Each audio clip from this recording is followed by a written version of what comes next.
بسم اللہ الرحمن الرحیم۔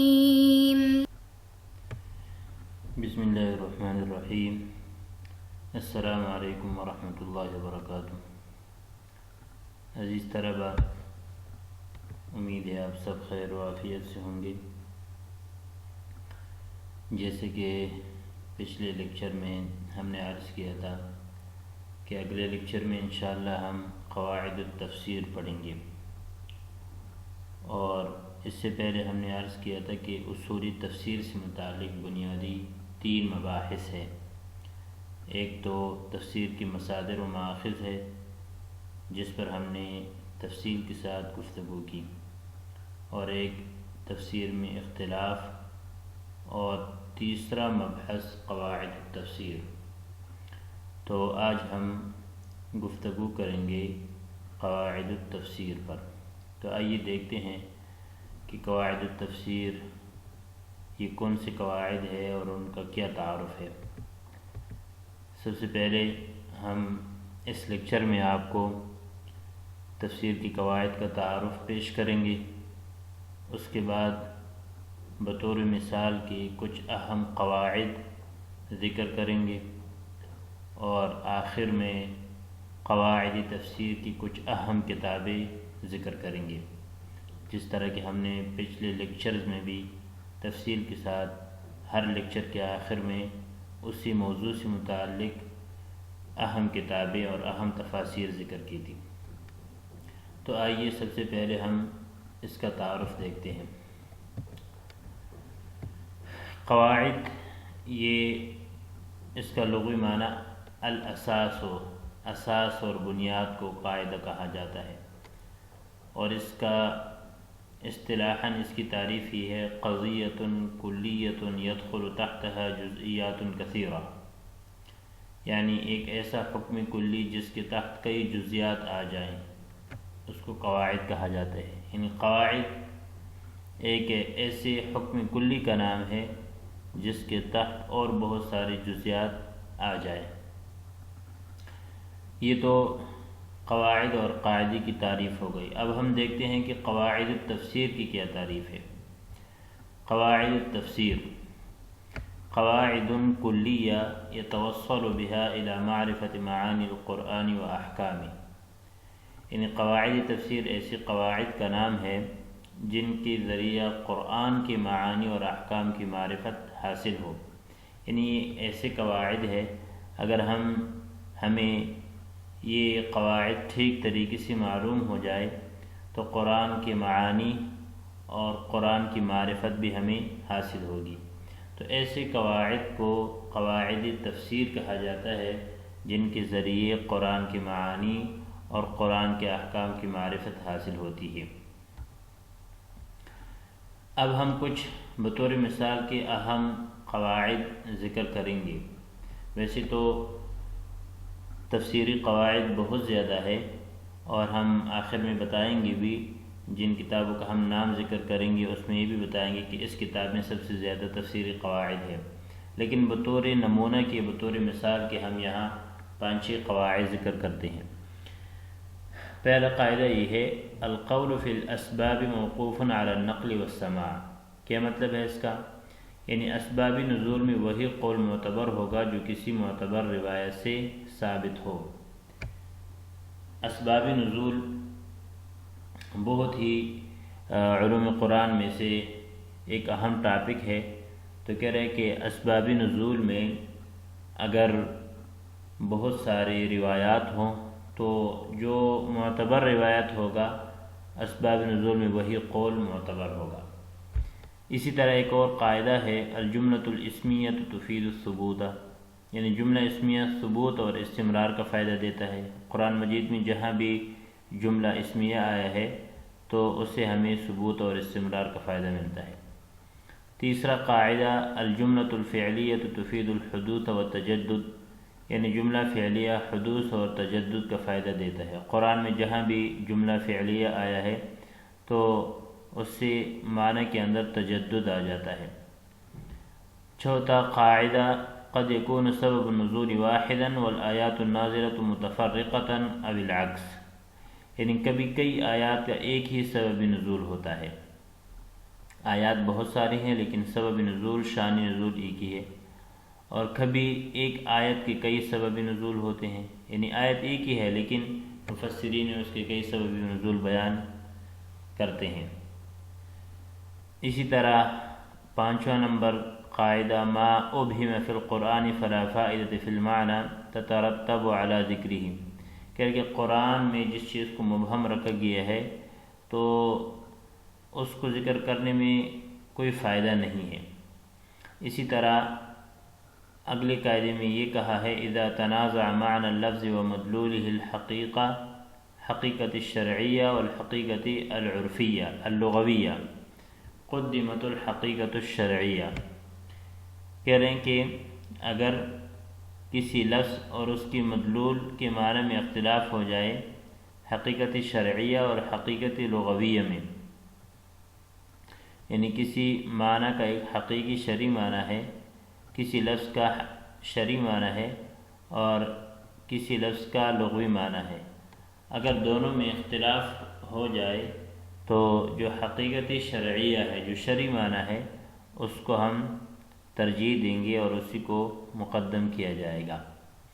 یہ بطور نمونہ کے کچھ تفسیری قواعد ہیں، اس کے علاوہ اور بھی بہت سارے قواعد ہیں، بعض مفسرین نے اور علماء نے تقریباً 80 تک قواعد بیان کی ہیں، قواعد تفسیر۔ یہ 4 قاعدے بطور مثال کے ہم نے یہاں اختصار کے ساتھ ذکر کی۔ اہم کتابیں، اس موضوع پر اہم کتابیں بھی بہت زیادہ ہیں۔ اس سلائیڈ میں آپ کو یہ 6 کتابیں نظر آ رہی ہیں، یہ بہت ہی معروف ہے اور بہت ہی مفید کتابیں ہیں قواعد تفسیر سے متعلق۔ پہلی کتاب ہے قواعد التفسیر، یہ ابو عبداللہ محمد بن ابو القاسم ابن تیمیہ الحرانی کی ہے۔ دوسری کتاب المنہج القویم فی قواعد تتعلق بالقرآن الکریم، شمس الدین بن صانع کی ہے۔ تیسری کتاب قواعد التفسیر ابن وزیر کی ہے، اور چوتھی کتاب التیسیر فی قواعد علم التفسیر، محمد بن سلیمان الکافیجی کی ہے۔ القواعد الحسان لتفسیر القرآن، شیخ عبد الرحمن ابن ناصر۔ اس کتاب میں کافی قواعد ہے تفسیری، اگر اس کا کوئی مطالعہ کرے گا تو بہت سارے قواعد اس کو ملیں گے، جس طرح ہم نے یہاں 6 قواعد لی ہیں وہ اسی کتاب سے لی ہیں۔ اس کے علاوہ اور بھی بہت سارے قواعد ہیں۔ اصول التفسیر و قواعد خالد بن عبد الرحمن العقل، یہ 6 کتابیں ہو گئی، اور اس کے علاوہ مزید کتابیں اس سلائیڈ میں آپ دیکھ سکتے ہیں۔ قواعد التدبر الامثل لکتاب اللہ عز و جل، نمبر 2 قواعد و فوائد لفقہ کتاب اللہ تعالی، نمبر 3 روح التقدیر فی اصول التفسیر من قواعد التفسیر، نمبر 4 قواعد التفسیر جمعا و دراستا خالد بن عثمان، یہ بہت ہی اہم کتاب ہے اس باب میں۔ قواعد التفسیر یہ مولانا نعمان صاحب کی کتاب ہے اور یہ اردو میں ہے۔ اس کے علاوہ باقی جتنی کتابیں تھیں تقریباً 10 کتابیں وہ عربی کی تھی، اور یہ جو آخری کتاب ہے یہ اردو میں ہے، قواعد تفسیر مولانا نعمان، یہ اردو میں ہے۔ اب ہم دیکھتے ہیں کہ ان کتابوں کا منہج کیا ہے، یعنی ان کتابوں میں مصنفین نے کیا طریقہ اختیار کیا ہے، کس طرح قواعد بیان کیے ہیں، ان کا منہج اور ان کا اسلوب کیا ہے۔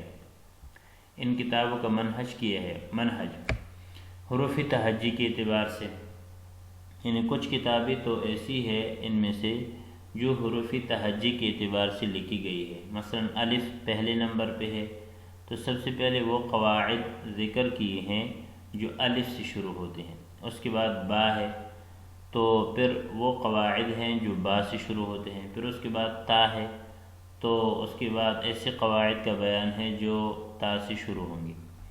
تو کچھ کتابوں کا منہج اور اسلوب تو یہ ہے۔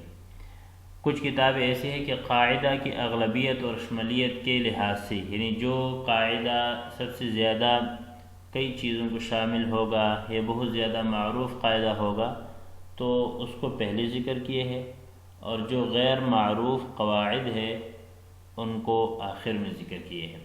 یہ بھی بعض کتابوں کا منہج ہے، بعض کتابوں میں یہ اسلوب ہے۔ موضوعات کے اعتبار سے، ہاں کئی کتابیں ایسے ہیں کہ ان میں موضوعات کے اعتبار سے انہوں نے اپنا منہج اپنایا ہے۔ کیا مطلب یہ ہے کہ مثلا اسباب نزول ایک موضوع ہے، اب اسی سے متعلق جتنے قواعد ہوں گے سب سے پہلے وہ ذکر کریں گے، پھر اسی طرح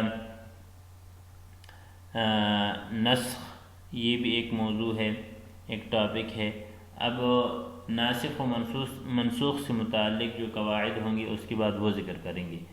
تو اس طرح بعض علماء نے اپنی کتاب میں یہ منہج اور یہ اسلوب بھی اپنایا ہے کہ موضوعات کے اعتبار سے انہوں نے اپنی کتاب کو ترتیب دی ہے۔ نمبر 4، بغیر کسی ترتیب کے۔ ہاں کچھ علماء ایسی بھی ہے کہ انہوں نے نہ حروفی تہجی کا خیال رکھا ہے، نہ یہ دیکھا ہے کہ کون سا قاعدہ زیادہ مشہور ہے، اور نہ موضوعات کے اعتبار سے کتاب کو ترتیب دی ہے، بلکہ بغیر کسی ترتیب کے انہوں نے اپنی کتاب لکھی ہے۔ تو یہ 4 مناہج ہے، ان میں سے کوئی بھی منہج اختیار کیا جا سکتا ہے، البتہ جو سب سے آسان ہے وہ یہ ہے کہ حروف تہجی کے اعتبار سے ہو، اس میں بندہ آسانی سے وہاں تک پہنچ سکتا ہے۔ تو یہ ان کتابوں کا منہج تھا جو ہم نے آپ کو قواعد تفسیر کے متعلق بتا دیے ہیں۔ تو یہ آج ہمارا لیکچر تھا، اور اس میں جو بنیادی باتیں تھی وہ تعارف تھا قواعد تفسیر کا، پھر ہم نے کچھ اہم قواعد بطور نمونہ کے، بطور مثال کے آپ کے سامنے بیان کی، اور آخر میں جو اہم کتابیں ہیں قواعد تفسیر سے متعلق وہ بھی آپ کو بتا دی، اور ان کتابوں کا منہج بھی ہم نے آپ کے سامنے رکھ دیا۔ اور یہ بھی ہے کہ قواعد، یہاں کچھ قواعد ایسے ہوتے ہیں جو قواعد ترجیحیہ ہے، یعنی جن سے ہم ایک قاعدے کو دوسری قاعدے پر ترجیح دیتے ہیں، وہ بھی اسی میں شامل ہے۔ انہی قواعد میں بعض قواعد ایسے ہوتے ہیں جو قواعد ترجیحیہ ہوتے ہیں، جس کا ہم نے الگ سے بیان تو نہیں کیا، لیکن جتنی بھی قواعد تفسیریہ ہے تو ان میں کچھ قواعد مرجحہ بھی ہے، یعنی قواعد ترجیحیہ بھی ہے۔ تو امید ہے آپ کو آج کا یہ لیکچر سمجھ آیا ہوگا اور پسند بھی آیا ہوگا۔ امید کرتے ہیں کہ آپ کو یہ لیکچر پسند آیا ہوگا، اور اگلے لیکچر میں ہم انشاءاللہ اگلے نئے ٹاپک پہ جائیں گے، اور انشاءاللہ اصول تفسیر سے متعلق اگر اگلا ٹاپک ہمارا اصول تفسیر سے متعلق آخری ٹاپک ہوگا تو اس پہ بات کریں گے، اور پھر انشاءاللہ علوم قرآن کے جو باقی ٹاپک ہے وہ انشاءاللہ ہم شروع کریں گے۔ السلام علیکم ورحمۃ اللہ۔